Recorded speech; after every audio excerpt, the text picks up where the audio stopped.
মানুষ দুনিয়ার কোন সন্তান তাদের মায়ের সাথে এমন কিছু ঘটে যাক জীবনেও পছন্দ করে না, এটাকে কখনোই মেনে নিতে পারে না।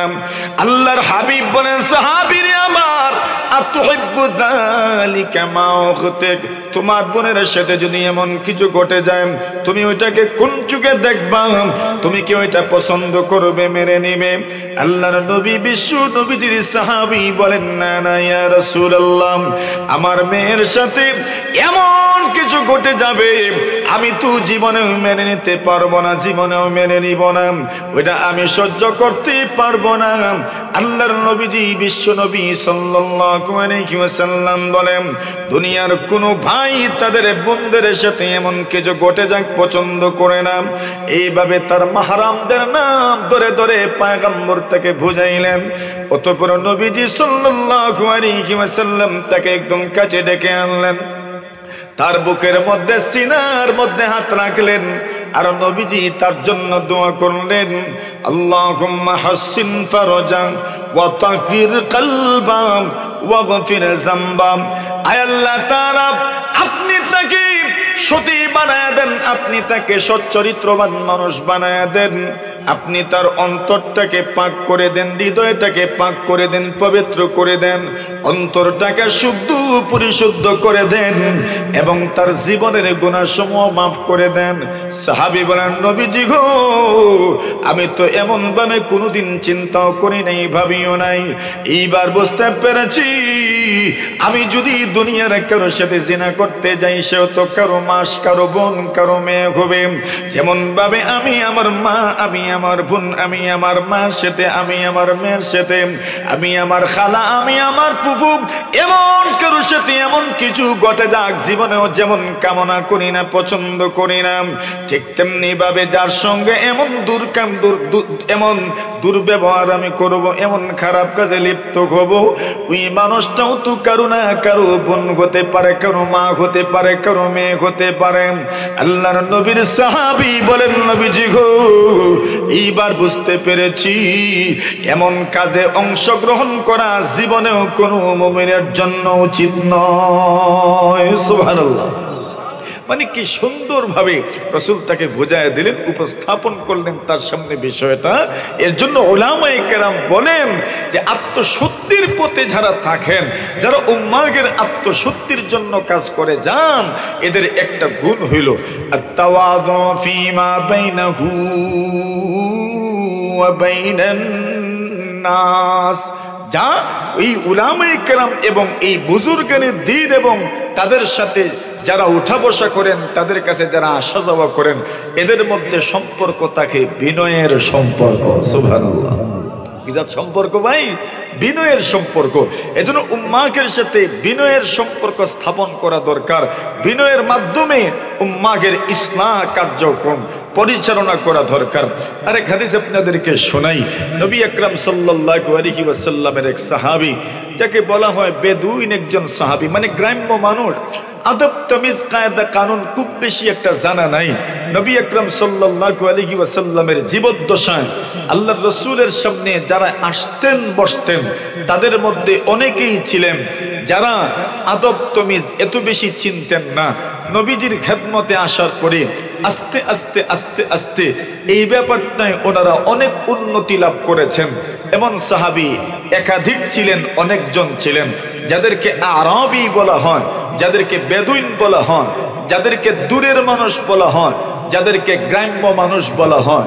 এমনই এক গ্রাম্য মানুষ, একজন আরবি, একদম সরল সহজ মানুষ। আমরাও তো গ্রামের মানুষ, আমরাও তো সরল সহজ, কি দেখেন আপনারা মাথুর না যে আমরাও তো কি সরল সহজ মানুষ। আমরাও যে সবকিছু খুব সুন্দর করে বুঝি এমন তো না, আমরাও তো সরল সহজ মানুষ। আমরাও তো সব জায়গার সব আদব বুঝি না, সব জায়গার সব তমিজ বুঝি না, সব জায়গার সব কথা বুঝি না, সবার সাথে কেমনে আচরণ করতে হয় সবটা কি আমরা বুঝি? মাথুর না আপনারা তো আমরাও তো কি গ্রাম্য মানুষ হইতো। আমরাও তো গ্রাম্য মানুষ। নবী আকরাম সাল্লাল্লাহু আলাইহি ওয়াসাল্লামের মসজিদে এক আরবি প্রবেশ করেছে। দাখালা আরাবিয়ুল মসজিদ। নবীজি সাল্লাল্লাহু আলাইহি ওয়াসাল্লামের মসজিদে, মসজিদে নববী, এক আরবি নবীজির মসজিদে প্রবেশ করেছেন, আর নবীজির মসজিদে প্রবেশ করেই রাসূল আকরাম সাল্লাল্লাহু আলাইহি ওয়াসাল্লামের কাছে গিয়েই প্রথমেই নবীজিকে একটা প্রশ্ন করেছেন, ইয়া রাসূলুল্লাহ মাতাস সাআ, কিয়ামত কোন দিন? কি প্রশ্ন করছেন বলেন, বলেন না জোরে, আরেকটু জোরে কও। কিয়ামত, এমন প্রশ্ন যদি আপনার সামনে আমার সামনে এসে কেউ করে তো রাগ উঠবো না? কিয়ামত কোন দিন, এটা দিয়ে তুমি কি করবা? রাগ তো উঠবেই। উনি প্রশ্ন করলেন মাতাস সাআ, কিয়ামত কোন দিন? আল্লাহ রাসূল প্রশ্নের রূহ ঘুরায় দিলেন। রাসূল জিজ্ঞাসা করলেন ওয়ামা আ'দাত্তা লাহা, কিয়ামত কোন দিন প্রশ্ন যে করলা, কিয়ামতের প্রস্তুতি তুমি কি নিয়ে রেখেছো? সাহাবায়ে কেরাম তো সহজ সরল ছিলেন। মান কানা মিনকুম মুস্তান্নান ফালইয়াস্তান্না বিমান কাদ মাত ফাইন্নাল হাইয়া লা তু'মানু আলাইহিল ফিতনা উলাইকা আসহাবু মুহাম্মাদিন সাল্লাল্লাহু আলাইহি ওয়াসাল্লাম কানু আফদালা হাযিহিল উম্মাহ আবাররাহা কুলুবা ওয়া আমাকাহা ইলমা ওয়া আকাল্লাহা তাকাল্লুফা। নবী আলাইহিস সালাতু ওয়াস সালামের সাহাবী আব্দুল্লাহ ইবনে মাসউদ বলেন, মান কানা মিনকুম মুস্তান্নান ফালইয়াস্তান্না বিমান কাদ মাত। নবীর সাহাবী আব্দুল্লাহ ইবনে মাসউদ বলেন, তোমাদের মধ্যে কেউ যদি কাউকে ফলো করতে চাও, অনুসরণ করতে চাও, আল্লাহর নবীর সাহাবী আব্দুল্লাহ ইবনে মাসউদ বলেন, তবে তোমরা যারা ঈমানের অবস্থায় মারা গিয়েছেন তাদেরকে তোমরা ফলো করো, অনুসরণ করো। ওই মানুষগুলো কারা, এদের পরিচয়টাই বাকি। আল্লাহর নবীজির সাহাবী আব্দুল্লাহ ইবনে মাসউদ তাদের পরিচয় তুলে ধরলেন, উলাইকা আসহাবু মুহাম্মাদিন সাল্লাল্লাহু আলাইহি ওয়াসাল্লাম। এদের পরিচয় হলো এরা মুহাম্মদুর রাসূলুল্লাহ সাল্লাল্লাহু আলাইহি ওয়াসাল্লামের সাহাবায়ে কেরাম। এদের মধ্যে আল্লাহ কি গুণ দিয়েছেন, এদের বৈশিষ্ট্যটাই বা কি ছিল? আব্দুল্লাহ ইবনে মাসউদ বলেন, কানু আফদালা হাযিহিল উম্মাহ, এরা এই উম্মতের সর্বশ্রেষ্ঠ জামাত ছিলেন। আল্লাহর নবীর যুগ থেকে নিয়ে কিয়ামত পর্যন্ত যারা দুনিয়ার জমিনে আসবেন, আদম আলাইহিস সালাতু ওয়াস সালাম থেকে নিয়ে কিয়ামত পর্যন্ত যারা আসবেন, সকল মানুষের চাইতে উত্তম জামাত এবং উত্তম দলের নাম হচ্ছে সাহাবায়ে কেরামের জামাত। জোরে সুরে বলেন সুবহানাল্লাহ। আল্লাহর নবীর সাহাবী হযরত আব্দুল্লাহ ইবনে মাসউদ বলেন, আবার রাহা কুলুবা,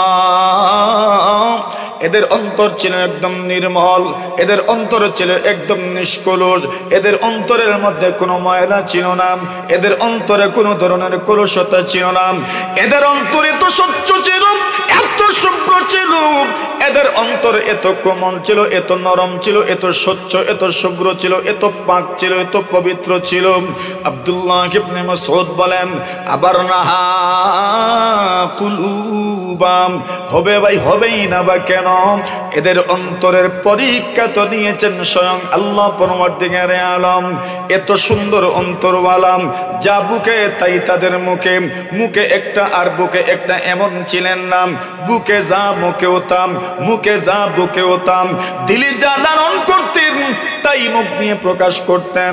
নবীজি সাল্লাল্লাহু আলাইহি ওয়াসাল্লামের ওই সরল সাহাবে নবীজি সাল্লাল্লাহু আলাইহি ওয়াসাল্লামকে সম্বোধন করে বলেন, ওগো নবীজি, আপনি আমাকে প্রশ্ন করেছেন ওয়ামা আ'দাত্তা লাহা, আমি কিয়ামতের জন্য কি প্রস্তুতি গ্রহণ করেছি? আল্লাহর রাসূলের সাহাবী বলেন, ওগো নবীজি, আমার তেমন কোনো প্রস্তুতি নাই, আমার তেমন বেশি নফল নামাজ, তেমন বেশি নফল রোজাও নাই, আমি যা শুধু ফরজ নামাজ আদায় করি, ওয়াজিব নামাজ আদায় করি, আমি সুন্নত নামাজ আদায় করে তেমন বেশি নফল নামাজ তো আমার নাই, তেমন বেশি নফল রোজাও তো আমার নাই। আল্লাহ নবীজি সাল্লাল্লাহু আলাইহি ওয়াসাল্লাম কে সাহাবী বলেন, নবীজি গো, এমন কোন আমল তো আমার উপস্থাপন করার মতো নাই যে আমল উপস্থাপন করলে আপনাকে বলতে পারবো কিয়ামতের প্রস্তুতি হইল আমার এই। তবে গো নবীজি, আমি তো আল্লাহ এবং তার রাসূলকে মহব্বত করে। নবীজি সাল্লাল্লাহু আলাইহি ওয়াসাল্লাম জবাব দিলেন, যার সঙ্গে তোমার মহব্বত তুমি তার সঙ্গে কিয়ামতে থাকবে। যদি আল্লাহ ওয়ালাদের সাথে তোমার মহব্বত হয়, যদি তুমি রাসূলকে মহব্বত করো, রাসূলের সঙ্গে তোমার হাসর হবে। যদি অন্য কোন মানুষের সঙ্গে তোমার মহব্বত হয়, তার সঙ্গে তোমার হাসর হবে। আনাস রাদিয়াল্লাহু তাআলা আনহু বলেন, ফামা ফারিহনা বিশাইইন বাদাল ইসলাম বিকাউলিন নবী সাল্লাল্লাহু আলাইহি ওয়াসাল্লাম, ফারহানা বিকাউলিন নবী সাল্লাল্লাহু আলাইহি ওয়াসাল্লাম, ইন্নাকা মা মান আহবাবতা। আনাস ইবনে মালিক রাদিয়াল্লাহু তাআলা আনহু বলেন, এই পৃথিবীর মানুষ শুনে রাখো, আল্লাহর হাবিব বিশ্ব নবীজি সাল্লাল্লাহু আলাইহি ওয়াসাল্লামের জবানে মোবারক থেকে এই কথাটা যখন শুনেছি, রাসূলুল্লাহ সাল্লাল্লাহু আলাইহি ওয়াসাল্লাম বলেছেন, ইন্নাকা মা মান আহবাবতা, যার সঙ্গে তোমার মহব্বত, যাকে তুমি মহব্বত করো, যাকে তুমি পছন্দ করো, তার সঙ্গেই তুমি থাকবা, তার সঙ্গেই তুমি থাকবা, তার সঙ্গেই তুমি জান্নাতে থাকবা, তার সঙ্গেই তুমি কিয়ামতে থাকবা, তার সঙ্গেই তুমি হাশরে থাকবা। ওইটা আমার কথা না, নবীজির কথা। বলেন বলেন বলেন বলেন, কার কথা? নবীজি সাল্লাল্লাহু আলাইহি ওয়াসাল্লামের কথা। যার সঙ্গে তোমার মহব্বত, যাকে তুমি ভালোবাসো, তার সঙ্গেই তুমি থাকবে, তার সঙ্গে তোমার হাসর হবে। নবীজি সাল্লাল্লাহু আলাইহি ওয়াসাল্লামের সাহাবী আনাস ইবনে মালিক বলেন, নবীজির খুব ঘনিষ্ঠ, খুব কাছের মানুষ আনাস রাদিয়াল্লাহু তাআলা, নবীজির এত কাছের মানুষ আনাস রাদিয়াল্লাহু তাআলা বলেন, আমি তো 10 বছরের মতো নবীজি সাল্লাল্লাহু আলাইহি ওয়াসাল্লামের খেদমত করেছি। আল্লাহ রাসূল সাল্লাল্লাহু আলাইহি ওয়াসাল্লামের খেদমত আমি 10 বছরের মতো করেছি। আমার আম্মা জান উম্মে সুলাইম রাদিয়াল্লাহু তাআলা আনহু, আমার আব্বা জান তো অনেক আগেই মারা গেলেন। আমি যখন ছোট ছিলাম আমার আব্বা জান দুনিয়া থেকে বিদায় হয়ে গেলেন।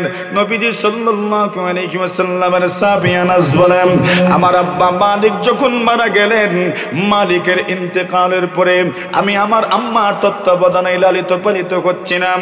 আমি দিন দিন যত বড় হচ্ছিলাম, আমার আম্মা জান আমাকেই বড় করছিলেন, আমার আম্মা জান আমার তত্ত্বাবধান নিচ্ছিলেন, আমার আম্মা জান আমার অভিভাবকত্ব গ্রহণ করেছিলেন। আমার আম্মা জান আস্তে আস্তে চিন্তা করতে লাগলেন, আনাসকে দিব কোথায়, রাখবো কোথায়। এর ভিতরে হযরত আবু তালহা আনসারী রাদিয়াল্লাহু তাআলা বিয়ের প্রস্তাব দিয়েছিলেন। আনাসের আম্মা উম্মে সুলাইম জবাব দিয়েছেন, আমি এখন পর্যন্ত বিবাহ বন্ধনে আবদ্ধ হতে পারবো না। আমার আনাস যতক্ষণ পর্যন্ত বড় হবে না, আমার আনাস যতক্ষণ পর্যন্ত একা একা, আমার আনাস যতক্ষণ পর্যন্ত একা একা নবীজির খেদমতে যাওয়া আসা না শিখবেন, ততক্ষণ পর্যন্ত আমি কারো সঙ্গে বিবাহ বন্ধনে আবদ্ধ হব না। যখন আনাস ইবনে মালিক মোটামুটি হাঁটা চলা শিখে ফেলেছেন, একটা আঙ্গুলে ধরে মা আনাস ইবনে মালিককে নবীজি সাল্লাল্লাহু আলাইহি ওয়াসাল্লামের খেদমতে নিয়ে জানার বলেন, ওগো নবীজি, এই যে আনাসকে আপনার হাওয়ালা করে গেলাম, আপনার খেদমতের জন্য নিয়োজিত করে গেলাম, আনাসকে আপনার হাতে সুপুর্দ করে গেলাম, আপনি আমার আনাসকে মানুষের মতো মানুষ করে গড়ে দিয়েন। আনাস ইবনে মালিক বলেন, এতদিন নবীজির খেদমত করেছি, কিন্তু নবীজি সাল্লাল্লাহু আলাইহি ওয়াসাল্লাম কোন কাজ করেছি বলেন নাই, কেন করলাম? কোন কাজ করি নাই রাসূল বলেন নাই, কেন করলাম? পয়গম্বরে আরবি সাল্লাল্লাহু আলাইহি ওয়াসাল্লাম এমন ছিলেন, আত-তাওয়াদু ফীমা বাইনাহু ওয়া বাইনান নাস। আসেন যে কথাটা বলতে চাচ্ছিলাম, আনাস ইবনে মালিক নবীজির সাহাবে, নবীজির খাদেম, নবীজি যার জন্য স্পেশাল দোয়া পর্যন্ত করেছেন, আল্লাহ আনাসের মালের মধ্যে বরকত দান করো, আনাসের হায়াতের মধ্যে বরকত দান করো, আনাসের আওলাদের মধ্যে বরকত দান করো, পরকালে আনাসকে মাফ করে দিও। আনাস রাদিয়াল্লাহু তাআলা বলেন, তিনটা দোয়া তো দুনিয়ার দোয়া। আল্লাহ রাসূল বলেছেন, আল্লাহ আনাসকে আপনি মাল দিয়েন, আনাসকে আপনি সন্তান দিয়েন, আনাসের হায়াতের মধ্যে বরকত দিয়েন, সম্পদও বেড়েছে, আনাসের সন্তান আপনিও বেড়েছেন, হায়াতও বেড়েছে। আনাস বলেন আল্লাহ নবী আরেকটা দোয়া করেছেন, আখিরাতের দোয়া মানে জান্নাতে হওয়ার দোয়া। আমি আশাবাদী দুনিয়ার 3 দোয়া যেমন ভাবে কবুল হয়েছে আমার জন্য আখিরাতের দোয়াটাও কবুল হবে। ওই আনাস ইবনে মালিক রাদিয়াল্লাহু তাআলা বলছেন, নবীজি যখন বলেছেন ইন্নাকা মান আহবাবতাম, খুব ভালো করে কথাটা শুনিয়েন। আল্লাহ রাসূল সাল্লাল্লাহু আলাইহি ওয়াসাল্লাম ওই সহজ সরল সাহাবীকে সম্বোধন করে বলেছেন, ইন্নাকা মান আহবাবতা, যার সঙ্গে তোমার মহব্বত তার সঙ্গেই তুমি আসরে থাকবা। আনাস বলেন এই কথাটা শোনা মাত্র এত আনন্দিত হয়েছি, আল্লাহর নবীজির আর কোন কথার মাধ্যমে এত আনন্দিত হই নাই। সুবহানাল্লাহ। জোরে জোরে বলেন, জোরে বলেন, আর একবার বলেন, আর একটু উচ্চ স্বরে বলেন, আর একটু উচ্চ স্বরে। আচ্ছা, কেন আনন্দিত হইলেন?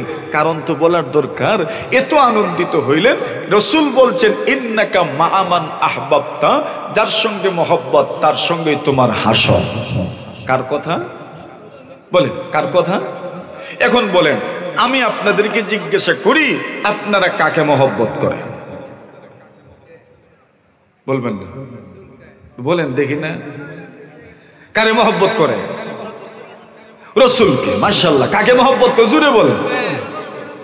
রাসূলকে মহব্বত করেন, রাসূলকে মহব্বত করেন, সাহাবীদেরকে মহব্বত করেন, আবু বকরকে মহব্বত করেন, উমরকে মহব্বত করেন।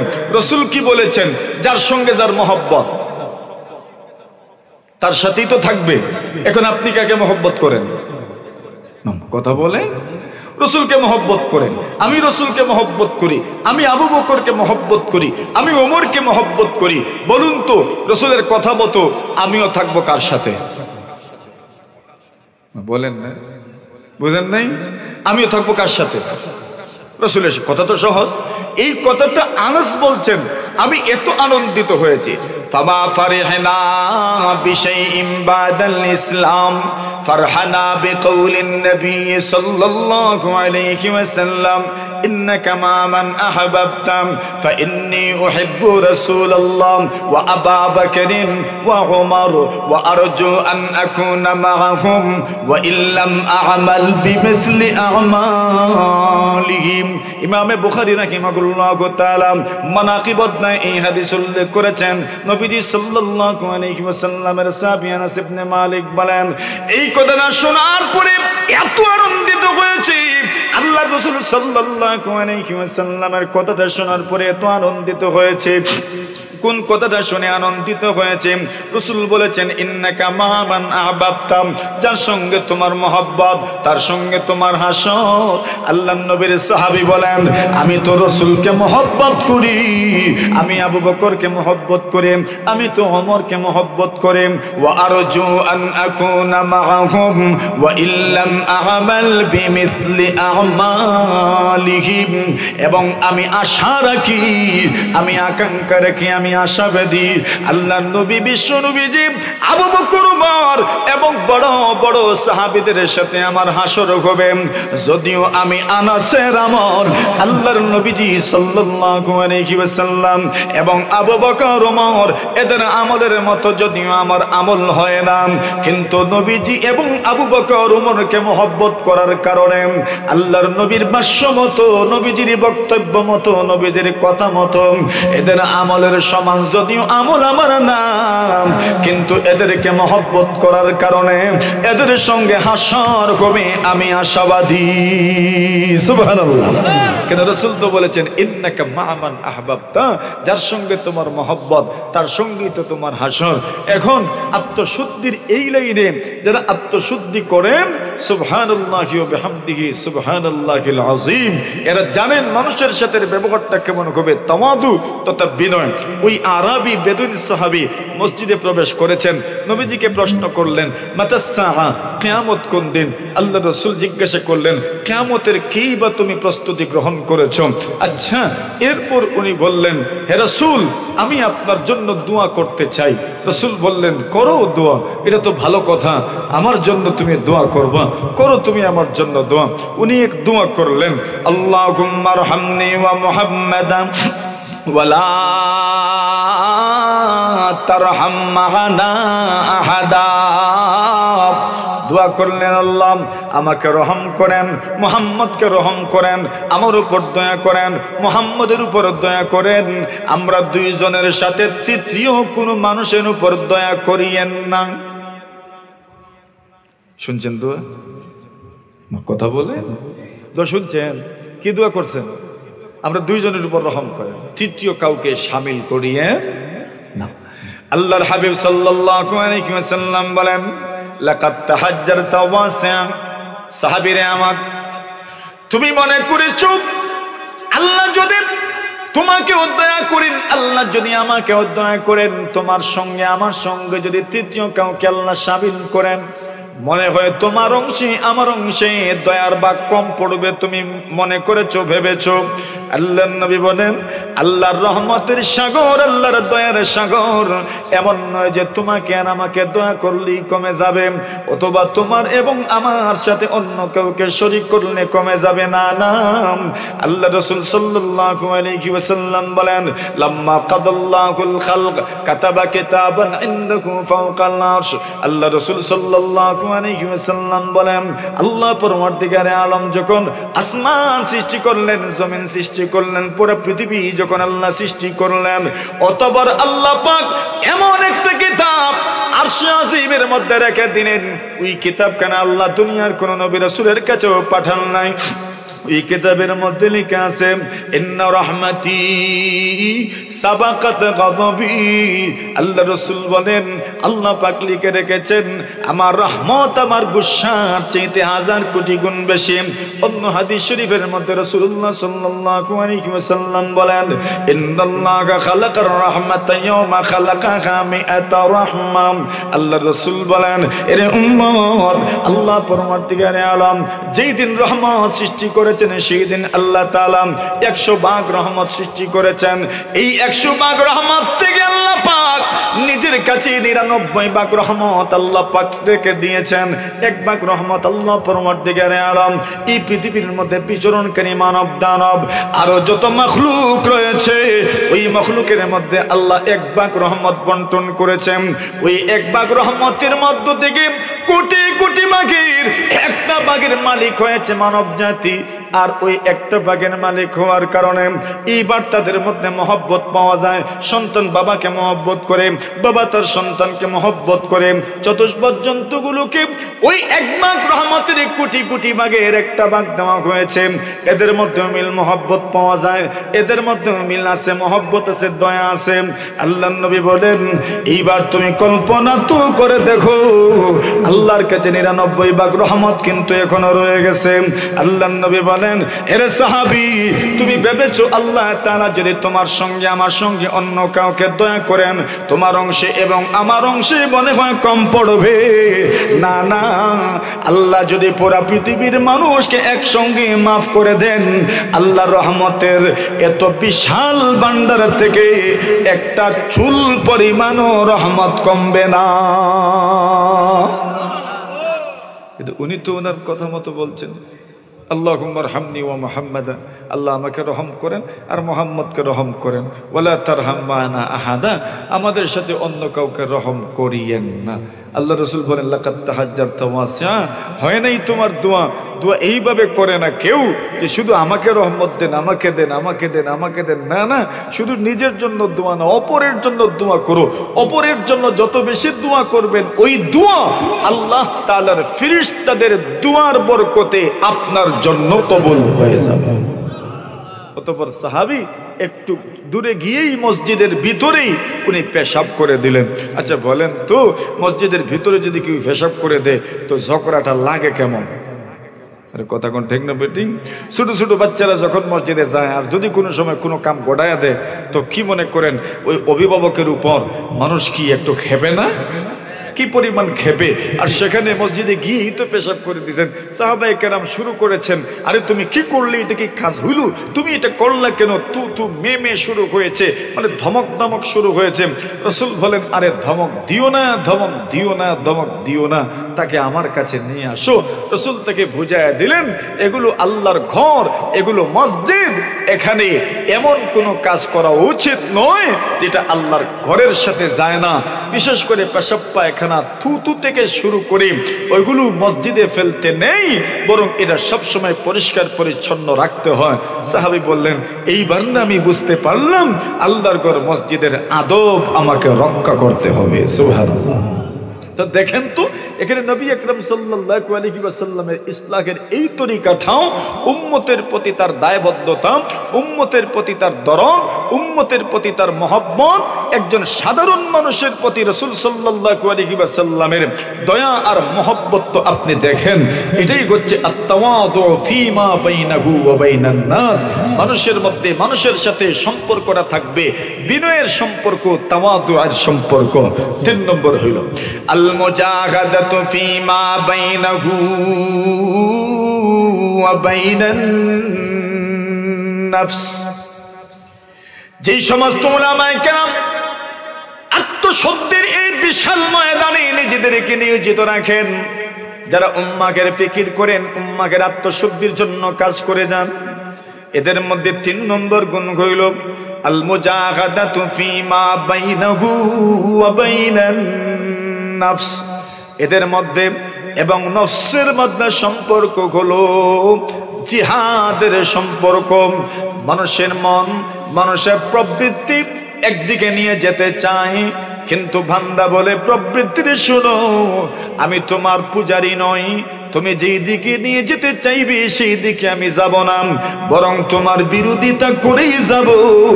আল্লাহু আকবার।